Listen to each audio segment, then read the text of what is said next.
Salutations everybody, it is Matty here today, and we're bringing a new definition to Project Purity today because I am purifying my body of all the nasty games industry news that we've been consuming this week. It's been like a lot of junk food today. I'm basically on my fast, if you will. What is my fast? It is a Fallout fast, ladies and gentlemen. All right. I needed some Fallout to cap off my week. This is me and my happy place. Please join me. We're talking about Fallout Season 2. There's been a ton of set leaks to the point where people are like flying drones over the set itself, which I don't know if that's quite allowed, but nonetheless, there are people even walking up to the set, taking images, and we have a lot to talk about. It goes without saying when you're talking about Season 2, though, that we are going to spoil Season 1, so if you haven't watched it yet, what are you doing, man? Go check out Peak Fiction. It's a great way to spend this weekend, right? Nonetheless, ladies and gentlemen, we're going to get into all that, and then because we're going to lay some eyes on some, visuals for this Season 2, I have some plot thoughts that I want to get out there. Some mild concerns I want to air about how they're approaching Season 2 and the lack of a decision being made on the finality of New Vegas and how these two can collide, as we saw a little glimpse of that with Shady Sands in Season 1. Nonetheless, ladies and gentlemen, if you're new here and you're into what's going on with the games industry, or in this case, like the very small subsect of the film and TV industry that is particularly appealing to me, then consider subscribing. So a couple of updates before we get into the actual images of the set. First and foremost, Deadline reported that Walton Goggins is saying that Season 2 will blow Season 1 out of the water. Okay, actor who works on the show, hyping up his own project, but Walton Goggins is the GOAT. I actually started watching White Lotus because of him, and he is hilariously peeved constantly in that show. But nonetheless, this man has got great taste. Love what he does. I trust his word. That said, I like that there's just different terminology rather than them saying, like, we're Fallout 5. I'm like, even though I love Season 1, even though it might be like one of Fallout's best stories, you're not a mainline game. Let's not get it twisted. I still want a mainline game.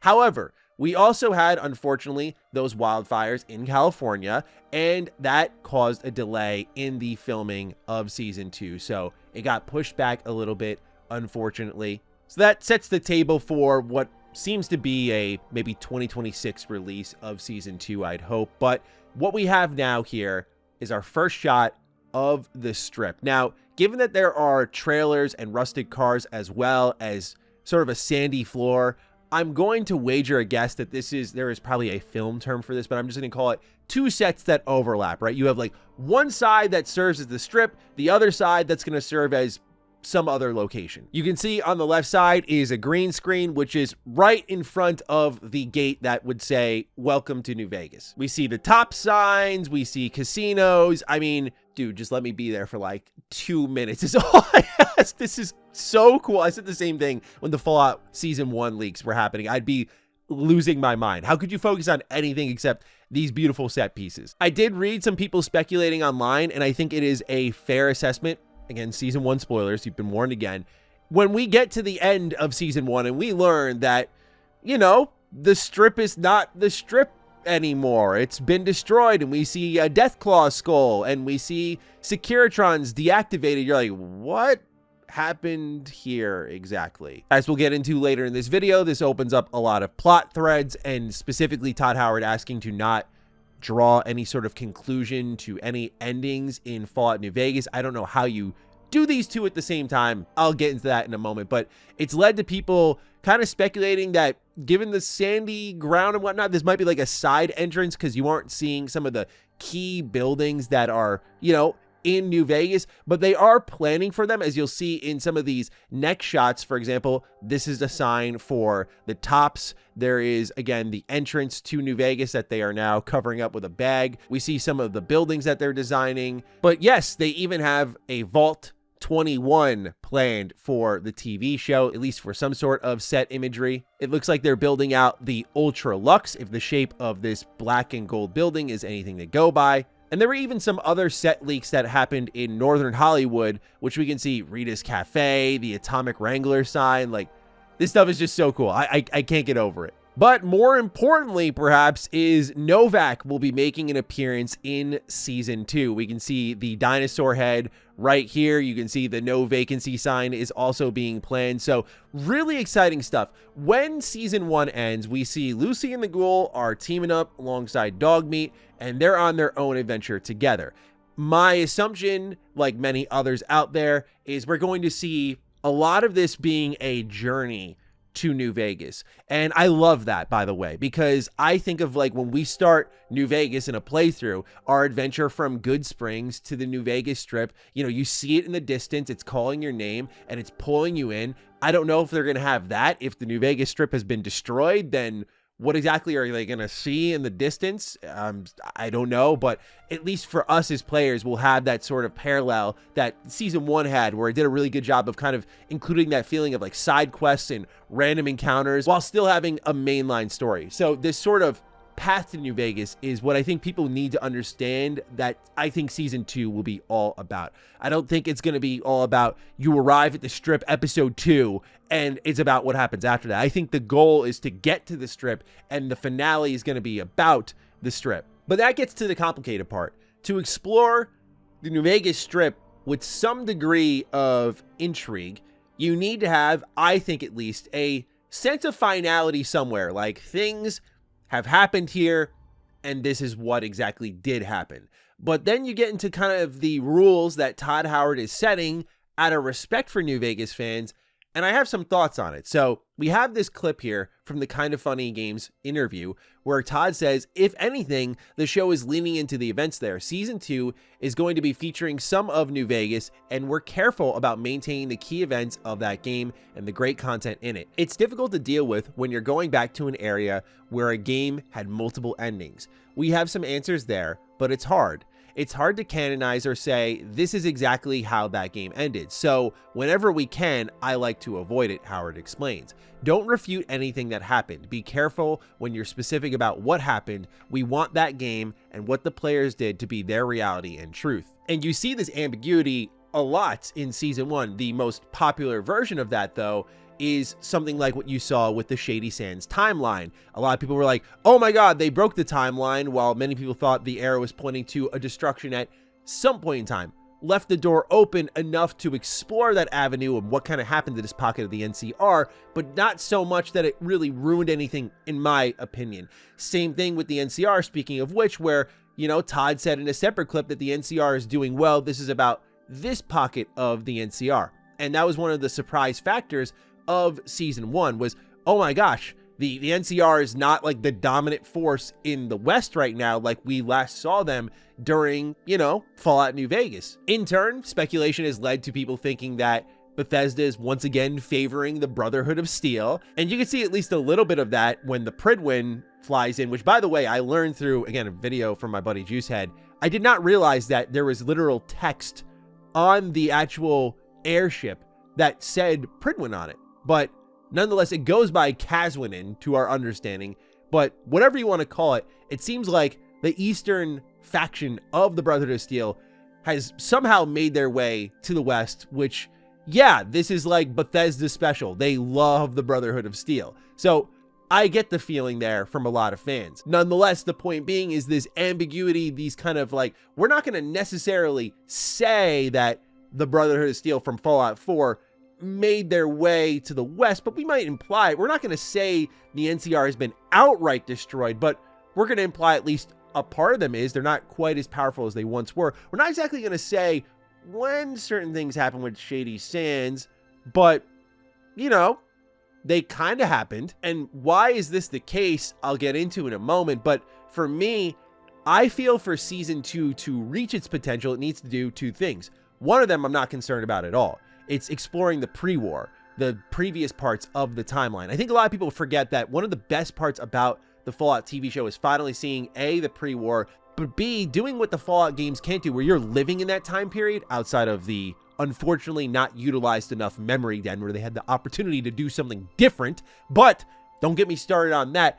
You only had that time period to live in, where the show allowed you to jump like pre-war 10 years ago. Like, it allowed you to jump to these different pockets of time. So we could even see at certain points in the season, like when the Strip was thriving. And I think that could be a treat unto itself. We already know Robert House is in the show. We know there's going to be pre-war segments. So I think that's going to build the plot a ton. The other aspect, though, that I'm a little more concerned about is this ambiguity. I think worked really well with season 1 because season 1 builds a great plot and asks a lot of great questions and provides great answers, but it leaves some threads hanging, understandably so. It's a multi-season show, and as I said in defense of Fallout Season 1, I was like, let them try to answer these questions. It's not all going to be done in a single season, otherwise it wouldn't be much of a TV show. So Season 2 has to answer a lot of questions, and if they fail to answer that, I do see a world where like outrage starts to take over what's happening with the Fallout TV show. Am I concerned? No, they've proven themselves as great storytellers and that they love Fallout as much as we do, where I'm not too worried about it, but I do worry about the mandate of working around New Vegas's many endings and not deciding like who truly won the battle at the Hoover Dam, especially if like the strip is destroyed. Like, for example, Robert House, right? Like, this is the character we're all talking about. It was such a pleasant surprise seeing him in the pre-war segment. I was losing my mind. However, you get into now the current timeline post Fallout 4 with the TV show. You can't show Robert House because of this mandate, because Robert House lives in some endings, dies in some endings. Obviously, there's also player choice of when you feel like killing him before the ending really even happens. But nonetheless, he can't show up in that sort of post-nuclear situation that happens on the New Vegas Strip. For me, at least, in my opinion, I think this can strip some of the impact Season 2 can have, because it would be amazing to see sort of the baton passed in ways like the Fallout games have done before. In Fallout 4, you know, you see McCready and he joins you as a companion after he was a kid in Fallout 3. And I don't think there's anything wrong with the TV show carrying the torch a little bit.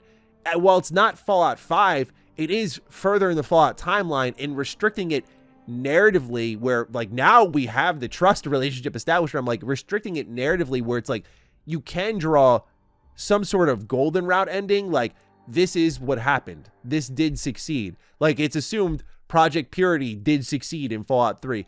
I don't know if it's the worst thing in the world 14 years after, or I'm sorry, 15 years, good God almighty, after New Vegas's release to kind of have an idea of where that story goes next. But here's the trick, right?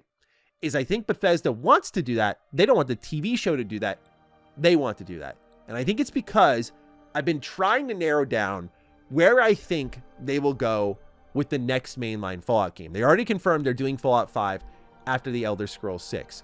However, there's 2 accounts now, one in particular is pretty damning, of Bethesda requesting to not touch certain things in certain Fallout properties because of plans that they have.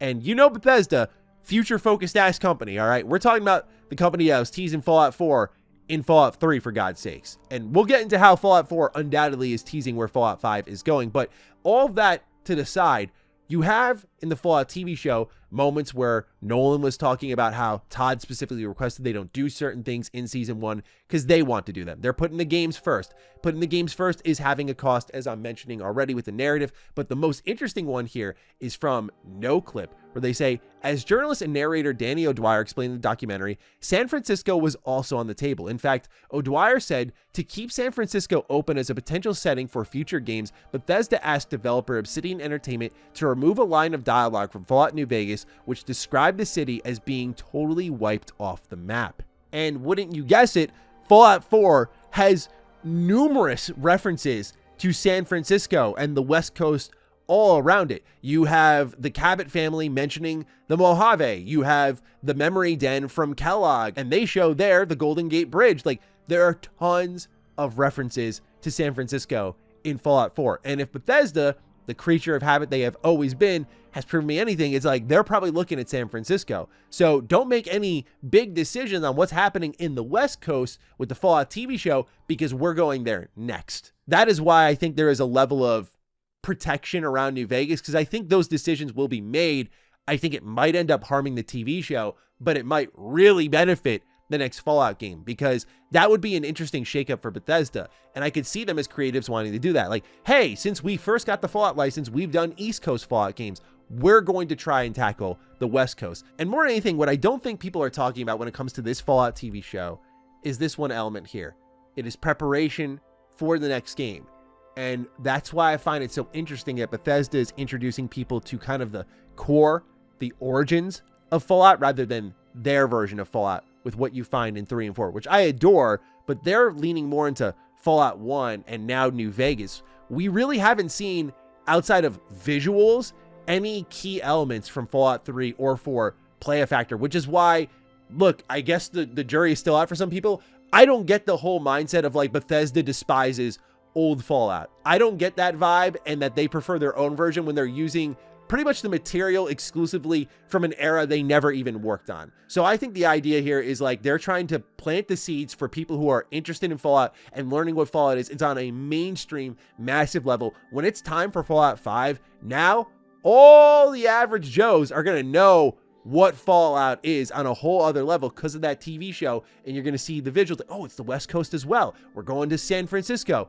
It's going to connect the dots perfectly for hardcore fans who like us, who are paying attention to hints in Fallout 4. But for people who watch the TV show, oh man, there's going to be millions and millions of more people interested in that game because of that connection to the show. So I think this is the long-term game plan. And if so, they're playing some 4D chess over at Bethesda, and this is going to make them a lot of money. But how long do we have to wait for that? Probably another like 7 years, 8 years. I don't know, but it'll be cool when it finally happens. But way ahead of ourselves now. Right now, we're waiting for Season 2. We'll see if they give us any answers. You know, Season 1 had plenty of surprises in the places that it went and the answers it was willing to give, where I was like, you know what? Hang on. Maybe they will be a little more conclusive in creative ways, like kind of hinting at who started the Great War, those sorts of things, right? So I'm interested to see what ways they subvert our expectations. But nonetheless, pretty massive leak here when it comes to the Fallout Season 2 and what's going on with it, at least visually. So let me know your thoughts down below, of course, on the story, where it's going, and the New Vegas set, how you're feeling about that. Other than that, ladies and gentlemen, I'll catch all of you in the next video. Stay sexy, stay active. I love you all. Peace.